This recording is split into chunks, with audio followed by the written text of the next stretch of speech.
इस बार छोटा दूल्हा और बड़ी बारात ये कॉमिक्स आपके लिए। जिन भाइयों ने चैनल को सब्सक्राइब नहीं किया है वो लोग सब्सक्राइब कर देंगे प्लीज़। बनाने में बहुत मेहनत लगता है यार, सो प्लीज़। इसके अलावा मनोज तुलसी के बहुत सारे कैरेक्टर्स पे भी मैंने कॉमिक्स बनाए हैं, तो आप ज़रूर से प्लेलिस्ट में देखें। इसका स्क्रीन मैं फिर से दिखा देता हूँ, छोटा दूल्हा बड़ी बारात। वैसे भी मनोज कॉमिक्स अपने आप में लेजेंड थी अपने ज़माने की। आइए देखते हैं इसकी स्टोरी क्या है। विमल कुमार वत्स जी और सुंदर मनोहर चित्रे नवलगढ़ राज्य के राजा जयमल के विवाह को पूरे 20 साल बीत चुके थे, लेकिन अभी तक उन्हें संतान का सुख नहीं प्राप्त हुआ था। रानी अहिल्या शैतान की चिंता में प्रतिदिन दुबराने लगी। रानी अहिल्या ही नहीं, इस विषय को लेकर राजा जयमल भी चिंतित रहने लगा था। जो जैसा कहते जो वे दोनों वैसा ही करते, किंतु फिर भी उनकी आशा पूरी न हुई। यह देख एक दिन रानी अहिल्या राजा जयमल से बोली, महाराज मेरी माने तो आप दूसरा विवाह कर ले, क्या पता दूसरी पत्नी से आपको संतान का सुख प्राप्त हो जाए। यह तुम क्या कर रही हो रानी, तुम होश में तो हो। मैं ठीक कर रही हूँ महाराज, मेरी कोख तो पत्थर की निकल गई, मेरे कारण आपके वंश की वृद्धि रुक गई। यदि यह मैं स्वप्न में भी नहीं चाहती, आपको दूसरा विवाह करना ही होगा। लेकिन हम दूसरा विवाह करेंगे तो लोग हमारे विषय में क्या सोचेंगे। लोग कुछ सोचेंगे नहीं महाराज, आप तो जानते हैं कि समाज में बहुपति रखने का प्रचलन है, विशेषकर राजा लोग तो अनेक रानियां रख सकते हैं। इस प्रकार न जाने कितनी दलीलें देकर रानी अहिल्या ने राजा जयमल को दूसरा विवाह करने के लिए आखिर मना ही लिया। आखिर किशनगढ़ राज्य की राजकुमारी रत्ना के साथ राजा जयमल का दूसरा विवाह संपन्न हुआ। नई रानी रत्ना की रानी अहिल्या ने दिल खोलकर स्वागत किया। आओ बहन रत्ना, नवलगढ़ के राजमहल में तुम्हारा स्वागत है। रानी अहिल्या व रानी रत्ना हिल मिलकर सगी बहनों की तरह महल में रहने लगी। कई महीने बीते, साल बीते, रानी रत्ना की कोख अभी खाली थी। देख लिया रानी अहिल्या, हमें रानी रत्ना की संतान का सुख प्राप्त नहीं हुआ, तुमने व्यर्थ ही दूसरा विवाह करा डाला। लगता है हमारे भाग्य में संतान का सुख है ही नहीं। महाराज इस प्रकार निराश न हो, रानी रत्ना ने हमारी उम्मीद पूरी न हुई तो सही, अब मैं आपका तीसरा विवाह करवाऊंगी। नहीं रत्ना, नहीं नहीं रानी, इस बार मैं तुम्हारा कहना नहीं मानूंगा। अब इस उम्र में दूल्हा बनकर घोड़ी चढ़ूंगा तो लोग न हंसेंगे। महाराज आपको मेरी सौगंध, आपको विवाह करना ही होगा। एक बार और राजा जयमल की रानी अहिल्या की जिद के आगे झुकना पड़ा। इस बार उसका विवाह रामगढ़ नाम के छोटे से राज की राजकुमारी पद्मा के साथ हुआ। इस विवाह के कुछ महीने के बाद ही बात है। एक दिन रानी पद्मा रानी अहिल्या और रानी रत्ना के साथ राजकीय उद्यान में घूम रही थी। क्या हुआ पद्मा? ओह! रानी रत्ना व अहिल्या दौड़कर पद्मा को अपनी बाहों में थामती, इससे पहले रानी पद्मा गिरकर बेहोश होकर उद्यान में गिर गई। दासियों ने बेहोश पद्मा को उठाकर उसके कक्ष में पहुंचाया। पद्मा के बेहोश होने की गिरने की बात सुनकर राजा जयमल दरबार छोड़कर तुरंत दौड़ा दौड़ी उनके पास आया। पद्मा का निरीक्षण कर रहे राजवैद्य से उसने आतुरता से पूछा, राजवैद्य जी, रानी पद्मा को क्या हुआ? यह इस प्रकार बेहोश क्यों हो गई? महाराज घबराइए नहीं, रानी पद्मा को कुछ भी नहीं हुआ, बल्कि आज का दिन तो नवलगढ़ के लिए बड़ी ही खुशी का दिन है।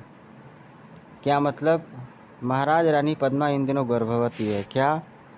हाँ, गर्भवती होने के कारण ही इन्हें उद्यान में घूमते हुए चक्कर आ गया, जिससे कि बेहोश होकर गिर गई। कुछ देर में स्वयं ही इन्हें होश में आ जाएगा।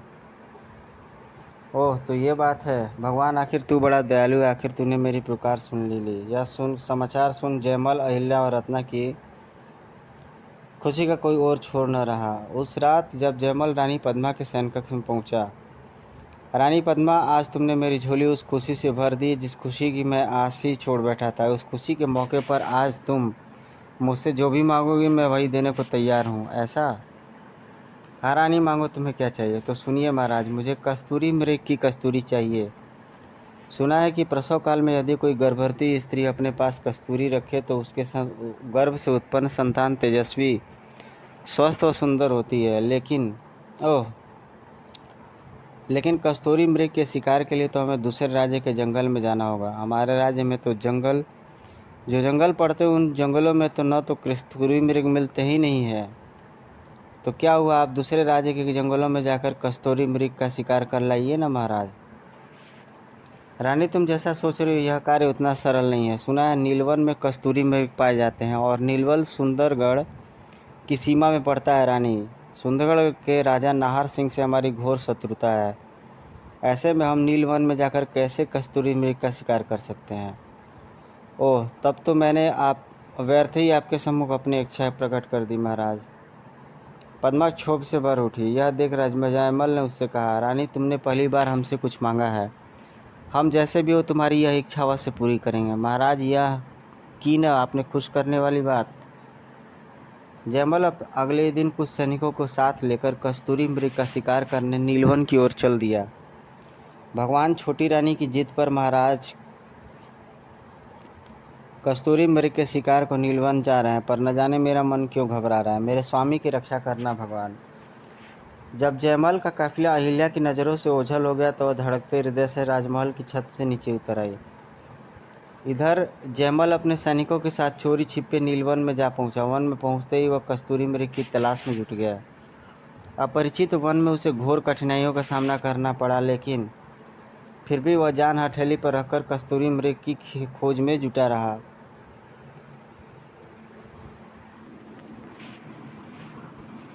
कई दिनों तक लगातार वह नीलवन की खाक छानता रहा, पर कस्तूरी मृग के दर्शन तक न हुए।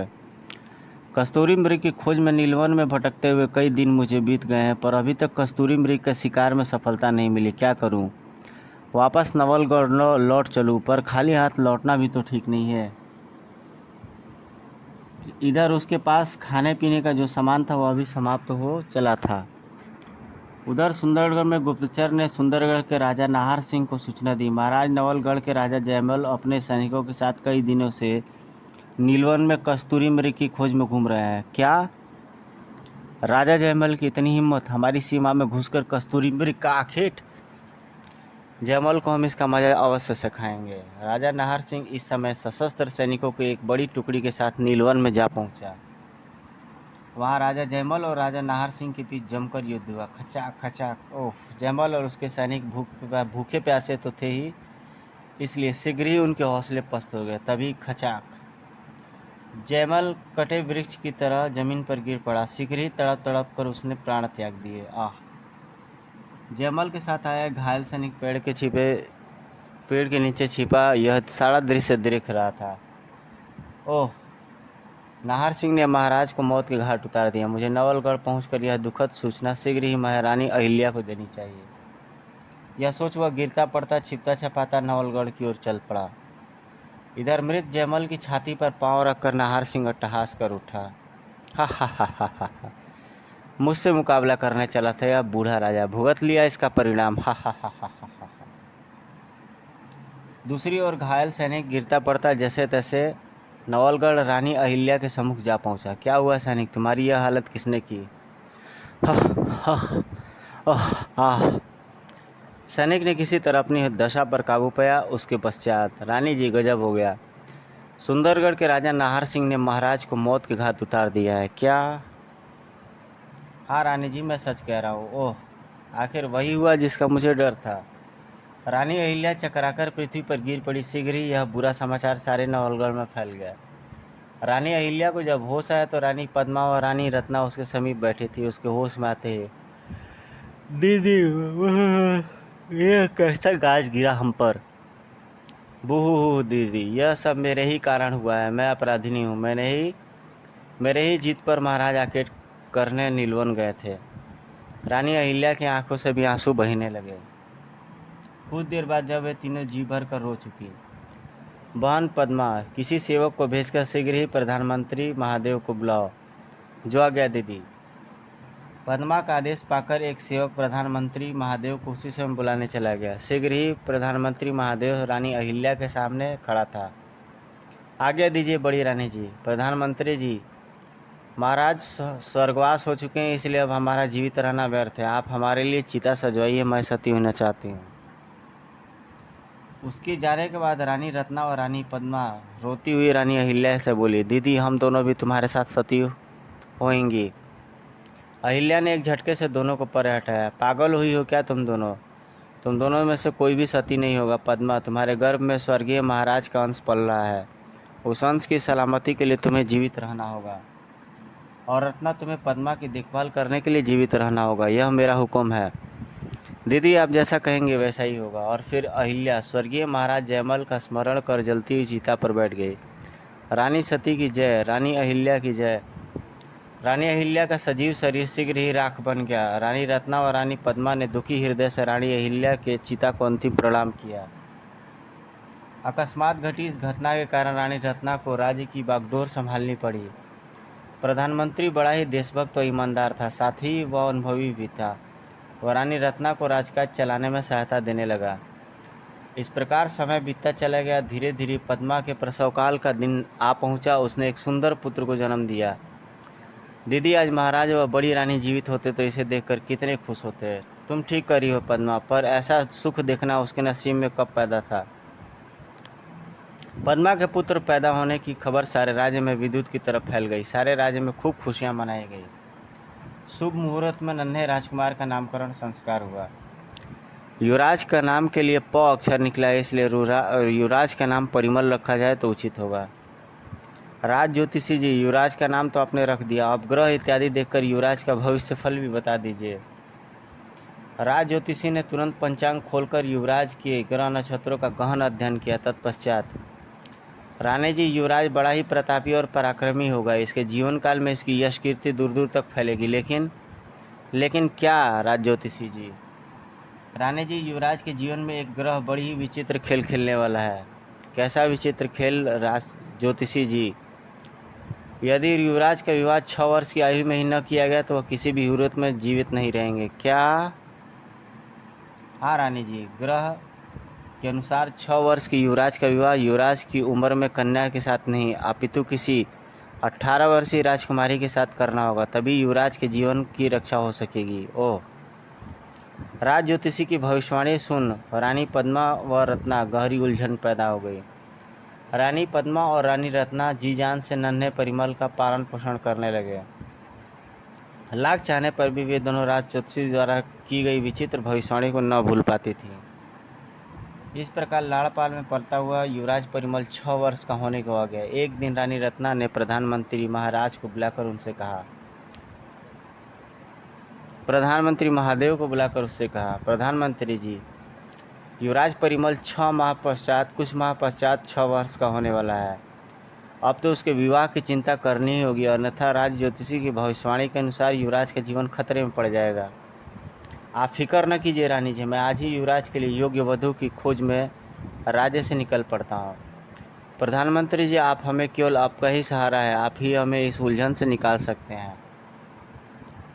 प्रधानमंत्री महादेव उस दिन एक जलपोत में सवार होकर युवराज परिमल के लिए उचित वधू की तलाश में निकल पड़ा। कई दिनों की यात्रा के पश्चात उसका जलपोत वरुण नगर के तट पर जा लगा। मुझे नगर में जाकर वरुण नगर के राजा वरुणेंद्र से युवराज परिमल के विषय में बात करनी चाहिए। क्या पता राजा वरुणेंद्र अपनी युवा पुत्री शालिनी का विवाह युवराज परिमल के साथ करने को तैयार हो जाए।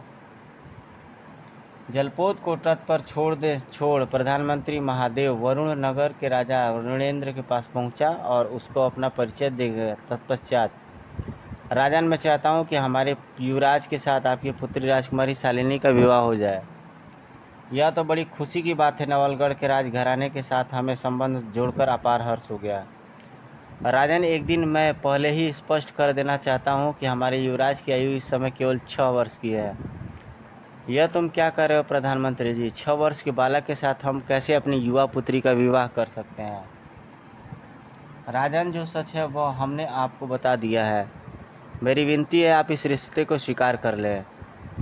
प्रधान जी, लगता है उम्र आप पर पूरी तरह हावी हो गई है, तभी आप सठियाई हुई बातें कर रहे हैं। आप वृद्ध हैं, इसलिए आप कुछ नहीं कहूँगा। आपकी जगह कोई दूसरा होता तो आप उसकी खाल खिंचवा लेता। आप फ़ौरन यहाँ से चले जाइए। प्रधानमंत्री बुरी तरह अपमानित होकर अपने जलपोत पर वापस लौट आया। युवराज परिमल का रिश्ता लेकर वह जिस राजा के पास गया वहाँ से अपमानित होकर लौटा। इस प्रकार उसे घूमते हुए पूरा 1 माह बीत गया। 1 माह बीत गया पर अभी तक काम में सफलता नहीं मिला। बिना काम बने किस मुंह से वापस नवलगढ़ लौटूँ, यह सोच में पड़ गया। मैं युवराज का रिश्ता लेकर अभी तक जिन जिन राजाओं के पास गया सभी को मैंने युवराज की सही आयु बताई थी, इसलिए कोई भी युवराज के साथ अपनी पुत्री का विवाह करने को तैयार नहीं हुआ। सच का दामन छोड़कर मुझे थोड़ा छल से काम लेना चाहिए, तभी शायद मुझे इस कार्य में सफलता मिल जाए। कई दिनों के सफ़र के पश्चात उसका जलपोत काकेशस नगर के तट पर जा लगा। जैसे भी हो, इस बार मैं काकेशस की राजकुमारी के साथ युवराज परिमल का रिश्ता पक्का करके ही वापस जलपोत लौटूंगा। इस आत्मविश्वास के साथ प्रधानमंत्री महादेव जलपोत से उतरकर काकेशस नगर की ओर चल दिया। काकेशस नगर के राजा महिपाल वर्मन के पास पहुंचकर महादेव ने सर्वप्रथम तो उसे अपना परिचय दे दिया। तत्पश्चात, क्षमा करें राजन, क्या मैं आज जान सकता हूँ कि आपके पास कोई विवाह योग्य पुत्री है? हाँ है, रत्नावली नाम है उसका। क्या उम्र होगी इस समय रत्नावली की? यही कोई 18 वर्ष के करीब आयु होगी राजकुमारी रत्नावली की। लेकिन आप यह सब क्यों पूछ रहे हैं प्रधानमंत्री जी? राजन, हमारे युवराज परिमल भी आपके विवाह योग्य हो चुके हैं। बहुत सुदर्शन और आकर्षक व्यक्तित्व है उनका। मैं चाहता हूं कि आपकी पुत्री रत्नावली के साथ उनका संबंध हो जाए तो जो बहुत ही अच्छा रहेगा। हमें इस संबंध के विषय में कोई आपत्ति नहीं है, लेकिन पहले हम युवराज परिमल को एक नज़र देख तो लें। राजन, विवाह से पूर्व और युवराज परिमल को आपको दिखाने में एक बड़ी अड़चन है। नवलगढ़ के राजघराने के रस्म के अनुसार दुल्हन का विवाह दूल्हे के साथ नहीं अपितु दूल्हे की तलवार के साथ होता है। विवाह से पूर्व दूल्हे को दूल्हा व दुल्हन के परिवार वालों को के साथ द्वारा देखना हमारे यहाँ अपशकुन माना जाता है। युवराज परिमल को आप विवाह के पश्चात तभी देख सकते हैं जब आप राजकुमारी रत्नावली को विदा कराने नवलगढ़ जाएंगे। ओह, बड़ी विचित्र रस्म है। खैर, यह तो नवलगढ़ के राजघराने की। खैर, कोई बात नहीं, फिर भी हमें यह रिश्ता स्वीकार है। इधर ये सब बातें हो रही थी, इधर दूसरी ओर काकेशस नगर के राजमहल के राज मंदिर में राजकुमारी रत्नावली का माँ पार्वती की पूजा कर रही थी। माँ, मुझे ऐसा पति देना जिसे देख युवतियाँ मेरे भाग्य पर ईर्ष्या करने लगे। मेरा होने वाला पति लाखों में एक हो। पूजा अर्चना के पश्चात जब उसने आंखें खोली, माँ पार्वती ने मेरी प्रार्थना स्वीकार कर ली है। सिंदूर के प्रतीक लाल रंग फूल माँ के प्रतिमा से छिटक कर मेरे आंचल में आ गिरा। इसका मतलब है मुझे मनचाहा पति ही मिलेगा। प्रसन्नता के आवेग में कांपती हुई रत्नावली ने लाल फूल को श्रद्धा के साथ अपने मस्तक से लगाया और माँ पार्वती की प्रतिमा को प्रणाम कर मंदिर में चली आई। दूसरी ओर युवराज परिमल व राजकुमारी रत्नावली का विवाह की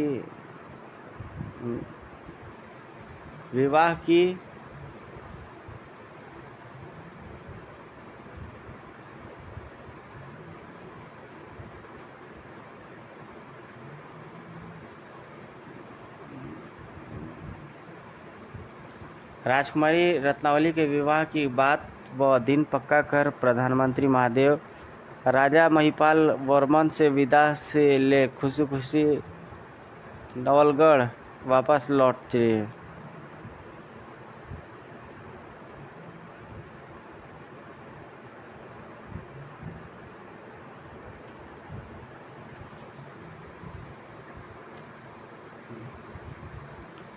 दूसरी ओर युवराज परिमल व राजकुमारी रत्नावली के विवाह की बात व दिन पक्का कर प्रधानमंत्री महादेव राजा महिपाल वर्मन से विदाई लेकर खुशी खुशी नवलगढ़ वापस लौट चला। भगवान, तूने मेरे वचन की लाज रख ली। अब मैं चैन से रानी रत्ना को अपना मुंह दिखा पाऊंगा। नवलगढ़ पहुंचकर उसने रानी रत्ना को सारी बातें बताई। सारी बात जानकर रानी रत्ना खुश हो उठी। प्रधानमंत्री जी, यह संबंध तय करके आपने हमारे सिर पर से बहुत बड़ा बोझ उतार दिया। हम आपके बहुत आभारी रहेंगे। रानी जी, मैंने अपना फ़र्ज़ पूरा किया। अब आप शीघ्र ही विवाह की तैयारियों में जुट जाइए। निश्चित तिथि को बड़ी धूमधाम के साथ युवराज परिमल की बारात जलपोत में सवार होकर काकेशस नगर की ओर चल दी।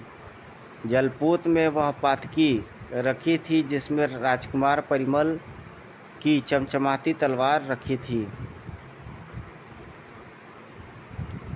जलपोत पर सवार भारतीयों को प्रधानमंत्री महादेव ने एक शक्तिदात दी।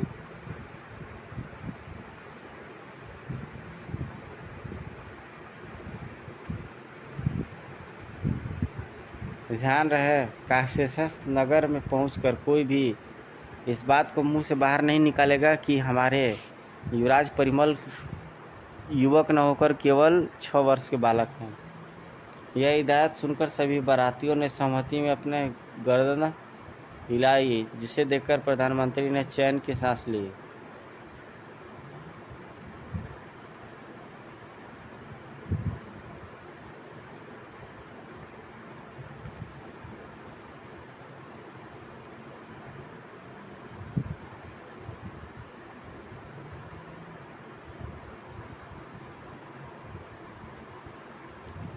बड़ी धूमधाम के साथ युवराज परिमल की बारात काकेशस नगर की सड़कों पर चली। बारात के आगे वह पालकी चल रही थी जिसके अंदर युवराज परिमल की तलवार रखी हुई थी। पालकी के साथ साथ प्रधानमंत्री महादेव चल रहा था। ऐसी बारात न पहले कहीं देखी होगी न सुनी, जिसमें घोड़ी पर चढ़े दूल्हे के स्थान पर उसका तलवार पातकी कहे मिलियन फूल दुल्हन का प्यार हो। सचमुच नवलगढ़ के राज परिवार की यह प्रश्न बड़ी विचित्र है। न जाने युवराज परिमल कैसा होगा। राजा महिपाल वर्मन ने बारातियों का खूब स्वागत सत्कार किया। राजकुमारी रत्नावली का विवाह युवराज परिमल के साथ तलवार के साथ ही हुआ। तब राजकुमारी रत्नावली से ब्याह कर बारात नेहला शब्द वापस आ गया जो खरकचा थे। वह बारात नवलगढ़ वापस लौट आई। राजकुमारी रत्नावली के रूप सौंदर्य को देख रानी रत्ना व रानी पद्मा निहाल हो उठी। हमारी बहू तो चांद का टुकड़ा है। बड़ी धूमधाम के साथ युवराज परिमल की बारात काकेशस नगर की सड़कों पर चली। बारात के आगे वह पालकी चल रही थी जिसके अंदर युवराज परिमल की तलवार रखी हुई थी। पालकी के साथ साथ प्रधानमंत्री महादेव चल रहा था। ऐसी बारात न पहले कभी देखी न सुनी, जिसमें घोड़ी पर चढ़े दूल्हे के स्थान पर उसकी तलवार पालकी में चले और तलवार के साथ ही दुल्हन का ब्याह हो। सचमुच नवलगढ़ के राज परिवार की यह रस्म बड़ी विचित्र है। न जाने युवराज परिमल कैसा होगा। राजा महिपाल वर्मन ने बारातियों का खूब स्वागत सत्कार किया। राजकुमारी रत्नावली का विवाह युवराज परिमल की तलवार के साथ ही हुआ। तब राजकुमारी रत्नावली को ब्याह कर बारात नवलगढ़ वापस लौट गई। राजकुमारी रत्नावली के रूप सौंदर्य को देखकर रानी रत्ना व रानी पद्मा निहाल हो उठी। हमारी बहू तो चांद का टुकड़ा है। रत्नावली को किसी दुश्मन की नज़र न लगे। राजकुल के रीति रिवाजों को निभाते हुए राजकुमारी रत्नावली मन ही मन सोच रही थी, अभी तक युवराज परिमल के दर्शन नहीं हुए, न जाने वे देखने में कैसे होंगे। तभी रानी रत्ना ने एक बालक को उसकी बगल में बिछे खाली पटरे पर बिठा दिया गया। कौन है यह बालक? इस पटरे पर तो मेरे साथ कुल देवता की पूजा करने के लिए युवराज परिमल को बैठना था। रत्नावली सोच में पड़ गई। उसे सोच में पड़ा देखकर रानी रत्ना ने उससे कहा, बहू किस बात की सोच में पड़ गई? पति के साथ कुल देवता की पूजा करना। यह सुनकर रत्नावली ने चौंक कर उसकी ओर देखा। युवराज परिमल अभी कहाँ आए हैं माँ? उनके पटरे पर तो यह बालक बैठा हुआ है। वे आवे तो मैं कुल देवता की पूजा करूं। बहू, यह बालक ही तो तेरा पति है, यही युवराज परिमल है। यह आप क्या कह रही हैं माँ? यह बालक ही युवराज परिमल है? बहू, मैं मजाक नहीं कर रही, अब यही तेरा सुहाग है। रत्नावली को लगा जैसे सारा ब्रह्मांड घूम रहा हो। रत्नावली, तेरे साथ ज़बरदस्त धोखा हुआ है। तलवार के साथ ब्याह कर तुझे एक बालक के पल्ले बांध दिया गया है। रत्नावली को गश आ गया और वह बेहोश होकर एक ओर गिर पड़ी। न जाने कब तक वह बेहोश रही। जब उसे होश आया तो उसने स्वयं को एक सजे हुए शयन कक्ष में लेटे पाया।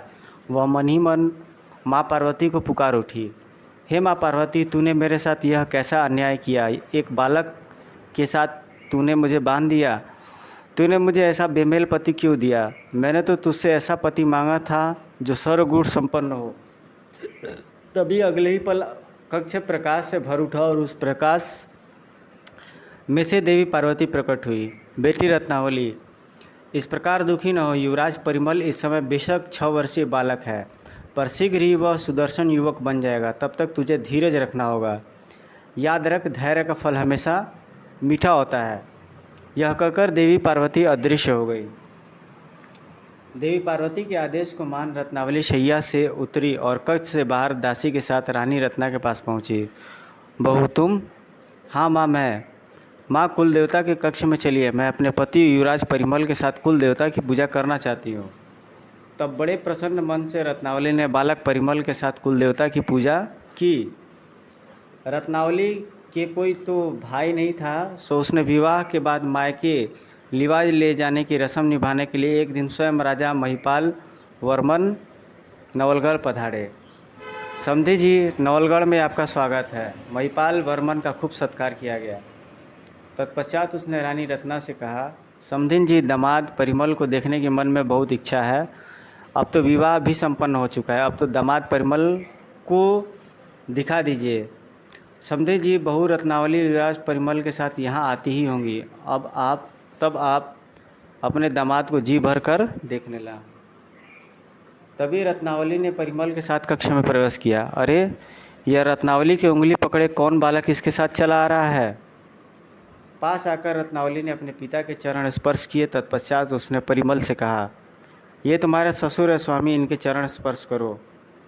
रत्नावली के कथन सुन परिमल महिपाल वर्मन के पैर छूने के लिए नीचे झुका, लेकिन राजा महिपाल वर्मन तो इस प्रकार चिहुक कर पीछे हटा मानो उसका पाँव किसी सर्प के ऊपर पड़ गया हो। क्या कहा रत्नावली, यह बालक तुम्हारा पति है? हाँ पिताश्री महाराज, यही मेरे पति युवराज परिमल है। समधिन जी, यह क्या गोरख धंधा है? क्या सचमुच ही यह बालक ही युवराज परिमल है? हाँ समधी जी, यही युवराज परिमल है। वह अपना सिर थाम कर बैठ गया। ओह धोखा, हमारे साथ ज़बरदस्त धोखा हुआ है। सहसा वह आवेश में भरकर उठ खड़ा हुआ। वह बूढ़ा प्रधानमंत्री महादेव कहाँ है? बुला उसे, उसने ही हमारे साथ छल किया है। नवलगढ़ के झूठे रस्मों रिवाज की दुहाई देकर उसी ने मेरी बेटी के पल्ले यह बालक बांधा है। मैं उसे जीवित नहीं छोड़ूंगा। वह क्रोध से कांपने लगा। तब आगे बढ़कर रत्नावली ने उसे समझाया, पिताजी महाराज, इस प्रकार आवेश व क्रोध में न आइए। मेरे साथ जो कुछ हुआ है उसका मुझे कोई मलाल नहीं है। इसमें प्रधानमंत्री महादेव की कोई गलती नहीं है। युवराज परिमल का जीवन बचाने के लिए ही उन्होंने आपके साथ यह छल किया था। तब रत्नावली ने विस्तार पूर्वक महिपाल वर्मन को उस ज्योतिषी की उस भविष्यवाणी के बारे में बताया जो ज्योतिषी ने युवराज परिमल के बारे में बात की थी। रत्नावली ने सारी बात जानकर महिपाल वर्मन ठंडी सांस भर कर रह गया। कुछ भी हो बेटी, लेकिन तेरे साथ यह अच्छा नहीं हुआ। अब तू इस बालक पति के साथ कैसे अपना जीवन गुजारेगी, इसकी चिंता आप मत कीजिए पिताजी महाराज। अच्छा ठीक है, तेरी खुशी में ही मेरी खुशी है। मैं तुझे ले जाने के लिए आया हूँ, अब तू मेरे साथ चलने की तैयारी कर ले। नहीं पिताजी, मैं आपके साथ नहीं जाऊँगी। अब नवलगढ़ से ही मेरा शेष जीवन गुजरेगा। रत्नावली, मैं जानता हूँ तू बहुत ज़िद्दी है। एक बार जो जिद कर लेती है फिर उसे ठीक करके ही रहती है। ठीक है, जैसी तेरी मर्जी। रत्नावली और परिमल को बुझे मन से आशीर्वाद दे महिपाल वर्मन उसी दिन वहाँ से अपने राज्य लौट आया। रत्नावली माँ पार्वती की सच्ची उपासिका थी, सो अब वह युवराज परिमल के साथ राज्य की सीमा पर स्थित माँ पार्वती के मंदिर में पूजा अर्चना करने जाती थी। एक दिन जब वह माँ पार्वती की पूजा अर्चना करके परिमल के साथ मंदिर से बाहर निकल रही थी, ओह, इस बालक के साथ यह अनुपम सौंदर्य कौर है। ऐसा रूप सौंदर्य तो केवल अप्सराओं के पास ही होता है। रत्नावली जब परिमल के साथ रथ में बैठकर वहाँ से चली गई तो वह स्त्री मंदिर के पुजारी के पास पहुँची। पुजारी जी, अभी अभी जो युवती मंदिर में पूजा करके गई वह कौन थी? अरे तुम नहीं जानती, वह नवलगढ़ की युवराज परिमल की पत्नी रत्नावली थी। रत्नावली के साथ यह बालक कौन था पुजारी जी? वही तो युवराज परिमल था। क्या कहा पुजारी जी, वह बालक रत्नावली का पति था? लेकिन यह कैसे हो सकता है? एक बालक एक युवती का पति? इसी को विधि का विधान कहते हैं बेटी। संसार में सब कुछ हो सकता है। शायद आप ठीक कह रहे हैं पुजारी जी। रत्नावली व बालक युवराज परिमल को देखकर तो आपका कहना सत्य ही प्रतीत होता है। यह कहकर हैरानी में डूबी वह स्त्री वहाँ से चल पड़ी। उसी दिन संध्या के समय की बात है। सुंदरगढ़ राज्य में वह स्त्री राजा नाहर सिंह से कह रही थी, महाराज, नवलगढ़ राज्य की सीमा पर स्थित महादेव के मंदिर के बाहर आज मैंने संसार का 8वां अजूबा देखा। कैसा अजूबा? बात को घुमा फिरा कर नहीं अपितु सीधी सीधी बताओ फुलवा।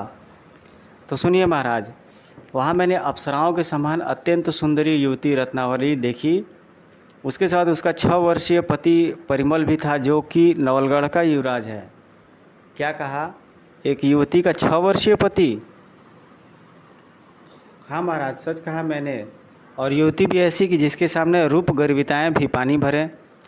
तो फिर ऐसी अनिद्य सुंदरी नवलगढ़ में क्या कर रही है? उसे तो हमारे रानीवास में होना चाहिए। महाराज, रत्नावली सुंदरी होने के साथ साथ किसी की पत्नी भी है। वह भला आपके रानीवास की शोभा कैसे बन सकती है? फुलवा, यह तुम क्या कह रही हो? जिसके लिए कोई भी कार्य करना असंभव नहीं है।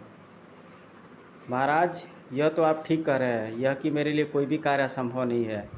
मैं चाहूँ तो पानी में भी आग लगा सकते हूँ, लेकिन हम तुम्हारी लेकिन का मतलब समझ गए फुलवा। तुम्हें इस कार्य को करने के बदले में मुँह मांगा पुरस्कार दिया जाएगा। तो फिर समझिए महाराज की रत्नावली जल्दी ही आपके रानीवास में आ जाएगी। बस इसके लिए मुझे कुछ माह का समय चाहिए। तो फिर समझिए महाराज की रत्नावली जल्दी ही आपके रानीवास में आ जाएगी। बस इसके लिए मुझे कुछ माह का समय चाहिए। ठीक है पुलवा, हम तुम्हें 6 माह का समय देते हैं, लेकिन तुम्हें हर 8वें दिन नीलवन में हमसे भेंट करके अपने कार्य की प्रगति के बारे में सूचना देनी होगी। तब फुलवा के कहने पर नाहर सिंह ने उसके लिए राजसी वस्त्र आभूषण उपलब्ध करा दिए, जिन्हें पहनकर वह अधेड़ रूपी स्त्री का स्वांग भर रथ में बैठकर उसके साथ नवलगढ़ की ओर चल दी। रत्नावली के रूप का वर्णन करके फुलवा ने रत्नावली के प्रति हमारे मन में अनबुझी प्यास जगा दी है। अब न जाने कब फुलवा रत्नावली को सुंदरगढ़ लाने में सफलता पाएगी। सुंदरगढ़ में चला फुलवा का रथ नवलगढ़ के राजमहल के बाहर ही जाकर रुका। रथ से उतरे वह पहरेदारों से बोली, जाओ महल में जाकर सूचना दो कि युवराज परिमल की पत्नी रत्नावली की बुआ पुष्पावली महल के बाहर खड़ी है। एक पहरेदार तुरंत ही महल में यह सूचना देने चला आया। यह सूचना पाते ही रानी रत्ना व रानी पद्मा तुरंत ही दौड़ी दौड़ी महल के द्वार पर आईं। आप द्वार पर ही क्यों रुक गईं? आइए महल में चलिए। वे दोनों आदर सहित फुलवा को राजमहल में ले आए। फुलवा को उन्होंने राजकीय अतिथि गृह में ठहरा दिया। तत्पश्चात रानी रत्ना रत्नावली के कक्ष में पहुंची। रत्नावली, सुंदरगढ़ से तुम्हारी बुआ पुष्पावली आई है। मेरी बुआ? लेकिन मेरी तो कोई बुआ नहीं है। तो फिर वह कौन है जिसे हम तुम्हारी बुआ समझकर राजकीय अतिथि गृह में ठहराई हैं? चलिए माँ, अतिथि गृह में ही चलकर देखते हैं कि माजरा क्या है। रत्नावली रत्ना के साथ तुरंत ही अतिथि गृह की ओर चल दी। परिमल उसके साथ था। जैसे ही सब फुलवा के कक्ष में पहुंची, वह दौड़कर रत्नावली से लिपट गए। तत्पश्चात, मेरी बच्ची रत्नावली, तू ठीक तो है? मैंने आपको पहचाना नहीं। इसमें तेरा कोई दोष नहीं है। तू मुझे कैसे पहचानेगी बेटी? आज कितने वर्षों बाद मैं अपनी फूल सी भतीजी को देख रही हूँ। तब तू 4 साल की थी जब मैं राजमहल छोड़कर चली गई थी। कहाँ चली गई थी आप? बेटी, यह एक लंबी कहानी है, पर तेरी जिज्ञासा शांत करने के लिए मैं तुझे अपनी कहानी संक्षेप में सुनाती हूँ। वर्षों पहले जब मैं युवा थी तो मैंने अपनी मर्जी से सुंदरगढ़ के राजा नाहर सिंह से विवाह कर लिया था, जबकि तुम्हारे पिता और मेरे भाई महिपाल वर्मन मेरा विवाह जयंतपुर के राजा जयंत सेन के साथ करना चाहते थे। नाहर सिंह और मेरे गुप्त विवाह के बारे में जानकर तुम्हारे पिता मुझसे बुरी तरह रुष्ट हो गए थे, जिसके परिणाम स्वरूप उन्होंने उसी समय मुझे काशकेशस नगर को छोड़कर चले जाने को कहा। उसका यह आदेश सुन मैं राजा नाहर सिंह के साथ उनकी रानी बनकर सुंदरगढ़ चली आई। ओह, फिर आपका और पिताजी का बरसों बाद मिलाप कैसे हुआ? उनसे मिलने के पश्चात ही आपको यह पता चला होगा कि मेरा विवाह नवलगढ़ के राजघराने में हुआ है। तुम ठीक कर रही हो बेटी। अभी कुछ दिन पहले मैं और राजा नाहर सिंह भ्रमण करके नीलवन गए थे। वहीं वन में अचानक तुम्हारे पिता से मुलाकात हो गई। इस लंबी जुदाई के पश्चात अब जब हम दोनों भाई बहन मिले तो सारे गिले शिकवे दूर हो गए। तभी उन्होंने मुझे तुम्हारे विषय में बताया था। ओह, तो यह बात है, तभी मैं आपको पहचान नहीं सकी। फुलवा द्वारा सुनाई गई झूठी मनगढ़ंत कहानी को सुनकर रत्नावली को विश्वास हो गया कि फुलवा वास्तव में ही उसकी बुआ है। उधर रत्ना और पद्मा के चेहरे पर फुलवा की कहानी सुनकर आवेश उभर आया था। रत्ना चिहुक कर उससे बोली, तो तुम हमारे जानी दुश्मन नाहर सिंह की पत्नी हो? यह तुम क्या कर रही हो रत्ना? राजा नाहर सिंह ने तो मुझे इस विषय में कुछ भी नहीं बताया था। मैं वही कर रही हूँ जो सच है। तुम्हारे पति ने हमारे निर्दोष पति को कारण ही मौत के घाट उतारकर हमें विधवा बना दिया था। ओह रानी माँ, रानी जी, यदि ऐसी बात है तो मैं अपने पति की ओर से मैं आपसे क्षमा मांगती हूँ। यह कहकर सचमुच ही फुलवा ने रत्ना के आगे हाथ जोड़ दिए थे।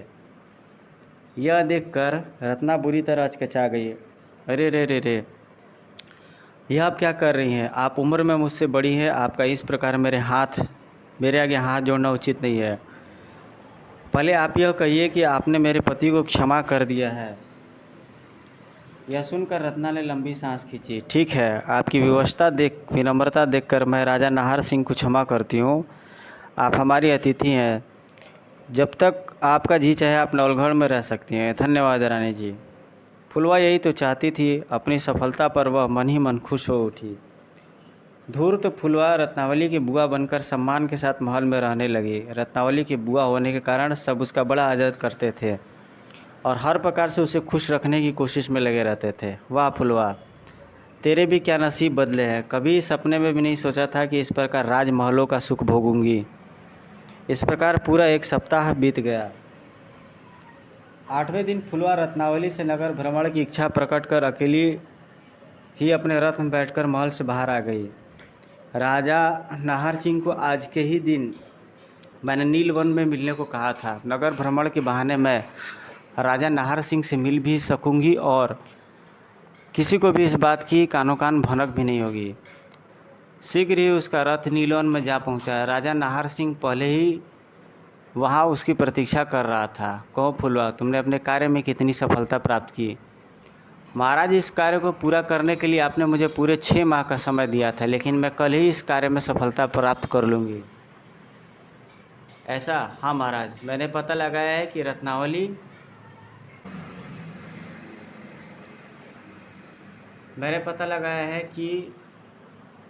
रत्नावली परिमल के साथ सीमा पर स्थित महादेव के मंदिर में पार्वती की पूजा करने प्रतिदिन जाती है।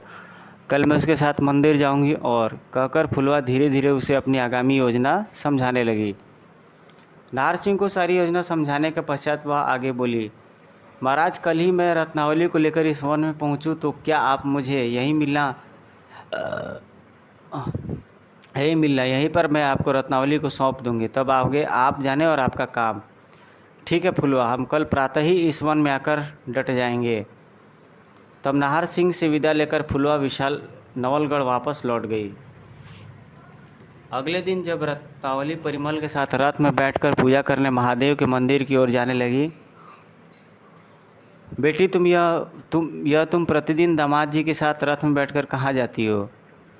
बुआ जी, मैं प्रतिदिन महादेव के मंदिर में जाकर पार्वती माँ की पूजा करती हूँ। ओह, पार्वती माँ की उपासिका तो मैं भी हूँ बेटी। आज मुझे भी अपने साथ माँ पार्वती के दर्शन हेतु ले चलो। जब से नवलगढ़ में आई हूँ एक बार भी माँ पार्वती की पूजा अर्चना नहीं की है। बुआ जी, आप हमारे साथ मंदिर चलना चाहती हैं, यह तो बड़ी खुशी की बात है। आइए, रथ में आ जाइए।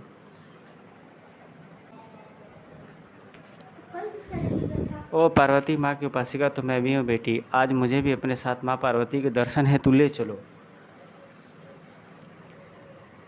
जब से नवलगढ़ से आई हूँ एक बार भी माँ पार्वती की पूजा अर्चना नहीं की है। बुआ जी, आप हमारे साथ मंदिर चलना चाहती है, यह तो बड़ी खुशी की बात है। आइए, रथ में आ जाइए। फुलवा झट से रथ में चढ़ गई। तब आदेश पा सारथी ने रथ आगे बढ़ा दिया।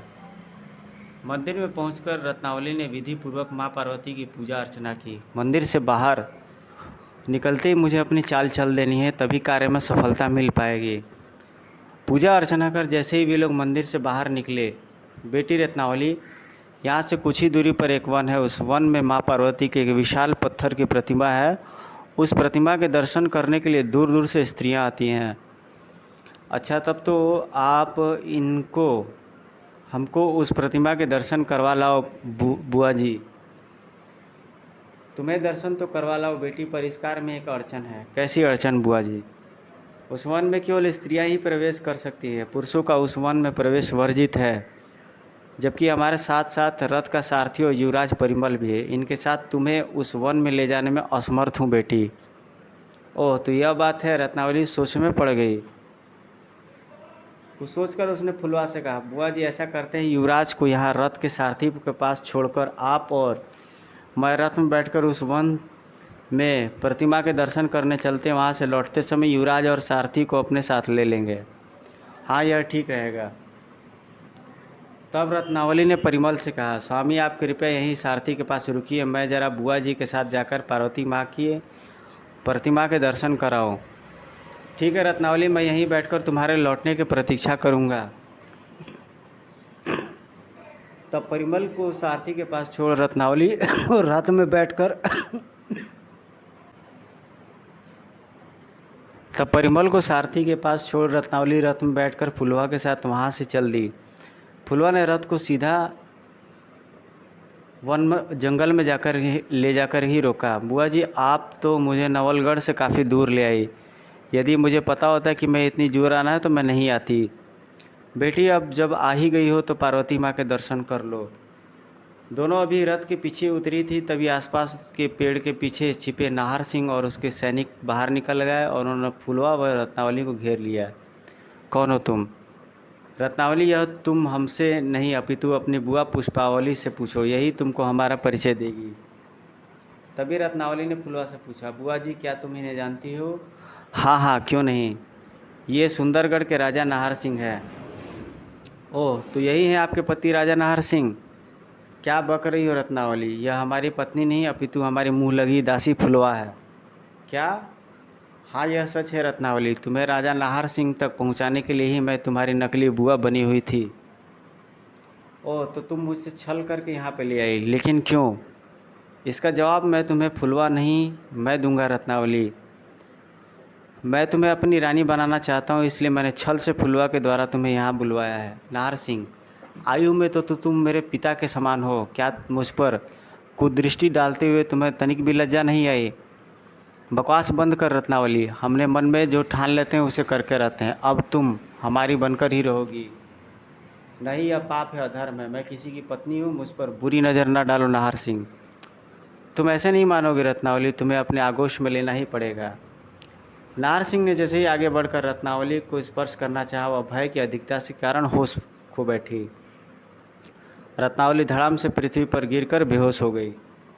यह देखकर नाहर सिंह ने फुलवा से कहा, फुलवा तुम बेहोश रत्नावली को लेकर रथ में बैठो, सुंदरगढ़ पहुंचकर राजवैद्य से रत्नावली का उपचार कराना होगा। जो आ गया महाराज। तब बेहोश रत्नावली के साथ वह काफिला सुंदरगढ़ की ओर चल दिया। सुंदरता की देवी रत्नावली अब मेरे कब्जे में है, जैसे ही यह होश में आएगी मैं इसके साथ विवाह रचा लूँगा। उधर सुबह से शाम हो जाएगी। रत्नावली परिमल के साथ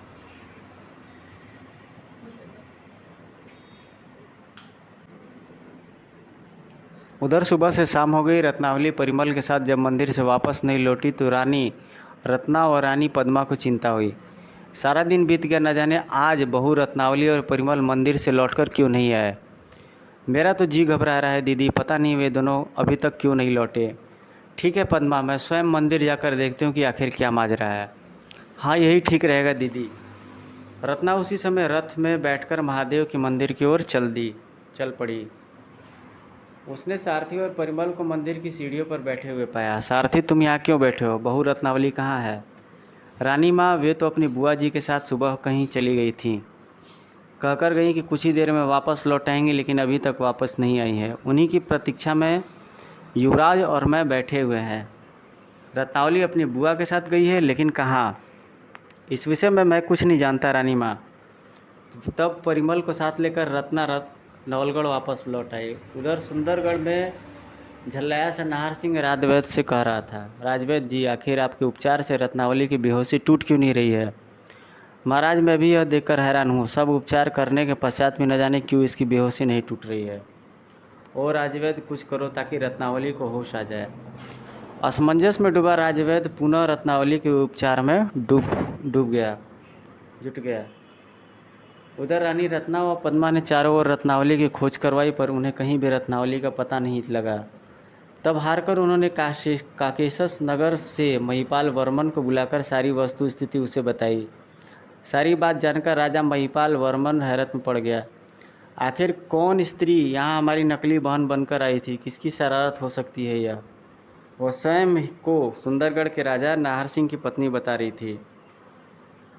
जब उस स्त्री ने यहाँ सारा झूठ ही बोला था तो उसने निश्चय ही यह भी झूठ ही बोला होगा कि वह राजा नाहर सिंह की पत्नी है।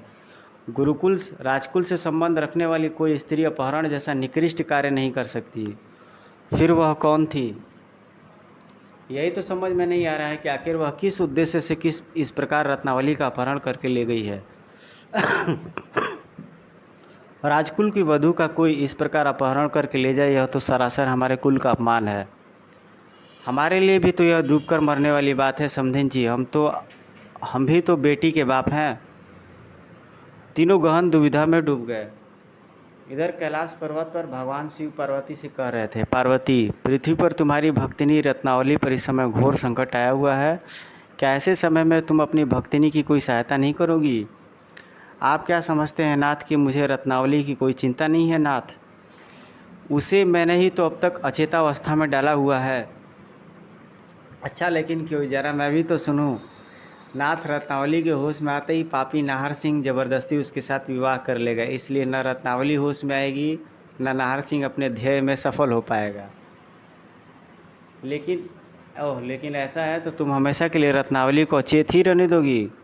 जब तक नाहर सिंह का अंत नहीं होगा तब तक रत्नावली को अचेत ही रखना होगा। तब तक तुम नाहर सिंह के अंत का कोई उपाय क्यों नहीं करती हो पार्वती? जितनी जल्दी हो सके अपनी भक्तिनी को इस घोर संकट से बाहर निकालो। जैसी आपके आज्ञा नाथ, लेकिन इस कार्य को करने के लिए आज मुझे आपके गणों की आवश्यकता पड़ेगी। ठीक है, मेरे गणों से तुम कैसा भी कार्य ले सकती हो पार्वती। शिव के आह्वान पर तुरंत ही उसके गण वहाँ प्रकट हो गए। तब गणों के मुखिया शिवालिक को देवी पार्वती ने आदेश दिया, शिवालिक, तुम्हारा शरीर वृद्धि कारक लाल फल लेकर बाकी गणों के साथ पक्षियों के रूप में नवलगढ़ के युवराज परिमल के पास जाकर उसे शरीर वृद्धि कारक लाल फल खिलाना होगा। तत्पश्चात नाहर सिंह के विरुद्ध युद्ध करने में तुम्हें परिमल का साथ देना होगा। जो आज्ञा माँ। गणों की टोली शिवालिक के नेतृत्व में पक्षी बनकर पृथ्वी की ओर उड़ चली। सबसे आगे शिवालिक शरीर पर वृद्धि कारक फल चोंच से दबाए उड़ रहा था। उधर परिमल उदास सा राज उद्यान में बैठा सोच रहा था, रत्नावली मुझे छोड़कर न जाने कहाँ चली गई है। वह मुझे कितनी अच्छी कहानियाँ सुनाती थी और मुझसे कितना स्नेह कर रखती थी, न जाने इस समय वह कहाँ होगी। यही वह क्षण था जब पक्षी बने गणों की टोली उद्यान के ऊपर पहुंची। शिवालिक चोंच में लाल फल दबाए परिमल की ओर बढ़ा। अरे, इतने सारे एक जैसे पक्षियों की टोली! ये पक्षी तो पृथ्वी के नहीं दिखाई देते, ये कौन से लोग से आए हैं? परिमल यह सब सोच ही रहा था, तभी शिवालिक ने नीचे उतरकर अपनी चोंच में दबा लाल फल पृथ्वी पर रख दिया। तत्पश्चात, युवराज परिमल, तुम ठीक सोच रहे थे, हम इस लोक के पक्षी नहीं हैं। अरे, तुम तो मानवों की तरह बोल रहे हो। बताओ पक्षी, तुम कहाँ से आए हो? युवराज, मैं तुम्हें अपने विषय में विस्तार से बताऊंगा, पहले तुम इस लाल फल को हमारी तुच्छ भेंट समझकर खा लो। उत्सुकता में डूबे परिमल ने पृथ्वी पर पड़ा लाल फल उठाया और उसे खाने लगा। अगले ही पल, ओह, मेरा शरीर अचानक बढ़ने लगा है। लाल फल को खाने से परिमल पलक झपकते ही बालक से युवा हो गया। शरीर बढ़ने के साथ साथ उसकी बुद्धि का विकास हो गया था। ओह, यह मैं हूँ। युवराज परिमल, अब मैं तुम्हें अपने और अपने साथियों के विषय में बताता हूँ। अगले पल शिवालिक अपने वास्तविक रूप में परिमल के सामने खड़ा था। युवराज परिमल, मैं भगवान शिव का गण शिवालिक हूँ। मेरे साथ अन्य पक्षी न होकर भगवान शिव के गण ही है। लेकिन तुम लोग पक्षी का रूप धरकर मेरे पास क्यों आए हो? युवराज, यह तो तुम्हें पता ही होगा कि राजकुमारी रत्नावली का विवाह तुम्हारे साथ हुआ था। हाँ, अच्छी तरह याद है मुझे। लेकिन कुछ दिनों पूर्व रत्नावली अचानक मुझे छोड़कर न जाने कहाँ चली गई है। युवराज, वो गई नहीं है, उसे जबरन ले गया गया। यह सब सुंदरगढ़ के राजा नाहर सिंह का किया धरा। रत्नावली इस समय उसी के कब्जे में है। क्या?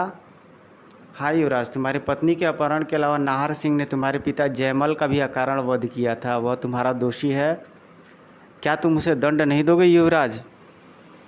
यह सुनकर परिमल आवेश के से चिल्ला उठा, नाहर सिंह की यह मजाल, मैं उस पर अभी आक्रमण करके उसकी करने का मजा चखाता हूँ युवराज।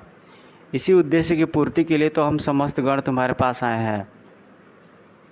और यहीं से हम सब सुंदरगढ़ चले। बिना अस्त्र शस्त्रों के ही हमारी गण सेना नाहर सिंह के छक्के छुड़ा देगी। ठीक है, मैं तुम्हारे साथ चलने को तैयार हूँ। शिवालिक पुनः पक्षी बन गया। तब उसके कहने पर परिमल उसकी पीठ पर बैठ गया। तत्पश्चात पक्षियों का काफिला वहाँ से सुंदरगढ़ की ओर चल पड़ा। शीघ्र ही यह अद्भुत काफिला सुंदरगढ़ में जा पहुँचा। तब सारे गण अपने असली रूप में आ गए। तत्पश्चात शिवालिक परिमल से बोला, युवराज आओ, अब राजा नाहर सिंह पर आक्रमण करें। खाली आता आक्रमण तब तो नाहर सिंह की सेना हमें गाजर मूली की तरह काट कर रख देगी। युवराज, अकल्पनीय बात की कल्पना करके डर रहे हो। हम तो शिव के गढ़ हैं, हमारा कुछ कोई नहीं बिगाड़ सकता। रही तुम्हारी बात, तो हमने जिस समय तुम्हारे शरीर विद्धि कारक वाला फल खिलवाया था, उस समय तुम्हारे शरीर में 100 हाथियों का बल आ गया था। साथ ही तुम्हारा शरीर वज्र के समान कठोर बन गया। अब तुम्हारे शरीर पर कोई भी अस्त्र शस्त्र कामयाब नहीं हो पाएगी। अब तुम अजय बन गए हो युवराज। ओह, तो फिर डर की कोई बात नहीं है। तब राह रोकती हर बाधा को पार करती हर परिमल गणों की सेना के साथ सुंदरगढ़ के राजमहल की ओर बढ़ चला। ये कैसे माने हो जो इनके शरीर पर तील तलवार भाले किसी का भी असर नहीं हो रहा है। ओह। उधर बदहवास सा एक सैनिक महल में राजा नाहर सिंह के पास पहुंचा। महाराज, महल पर विचित्र प्रकार के प्राणियों ने धावा बोल दिया। उन पर किसी भी अस्त्र शस्त्र का कोई प्रभाव नहीं हो रहा है। क्या बक रहे हो? ऐसे क्या वे प्राणी लोहे के बने हुए हैं? यही वह क्षण था जब साथियों के साथ परिमल उस कक्ष में आ धमका, नाहर सिंह, तेरे पापों के घड़े को फोड़ने के लिए मैं आ गया हूँ। मरने के लिए तैयार हो जा। कौन है तू? नाहर, मैं उस राजा जयमल का बेटा हूँ जिसे तूने बेवजह मार दिया था। मैं उस रत्नावली का पति हूँ जिससे तूने कमान धोकर कैद कर रखा है। ओ, तो तू युवराज परिमल है, लेकिन तू तो 6 वर्ष का बालक था। तू युवा कैसे हो गया? मैं तुझसे बदला लेने के लिए बालक से युवा बना हूँ नाहर। तूने मेरे परिवार पर बहुत जुल्म ढाया है। परिमल आवेश में आगे बढ़ा और उसने खिलौने की तरह नाहर सिंह को अपने हाथों में उठा लिया। परिमल ने नाहर को हवा में अनगिनत चक्कर घिन्नी खिला डाली। अरे रे परिमल, यह क्या कर रहे हो? मुझे नीचे उतारो। अभी उतारता हूँ तुझे नीचे, दुष्ट। अगले ही पल धड़ाम, पल भर में ही नाहर सिंह के प्राण पखेरु उड़ गए। तभी देवी पार्वती वहाँ प्रकट हुई। युवराज परिमल, तुम्हारी पत्नी रत्नावली मेरी परम भक्तिनी है। उसे संकट में पड़े देखकर मुझे रहा नहीं गया। मैंने ही गणों को तुम्हारी सहायता तुम्हारे भेजा, साथ पास भेजा। लेकिन माँ रत्नावली आखिर है कहाँ? वह महल के एक ही कक्ष में पड़ी हुई है। जाओ, जाकर उसके कानों में धीरे से उसका नाम पकड़ो। ऐसे करते ही वह तत्काल ही होश में आ जाएगी। यह कहकर पार्वती जी गणों के साथ अदृश्य हो गई। तभी परिमल सोचता हुआ उस कक्ष में पहुंचा जिससे रत्नावली अचेत पड़ी थी। आह, यह रही रत्नावली। अब मैं माँ पार्वती के कहे अनुसार इसे होश में लाने का प्रयास करता हूँ।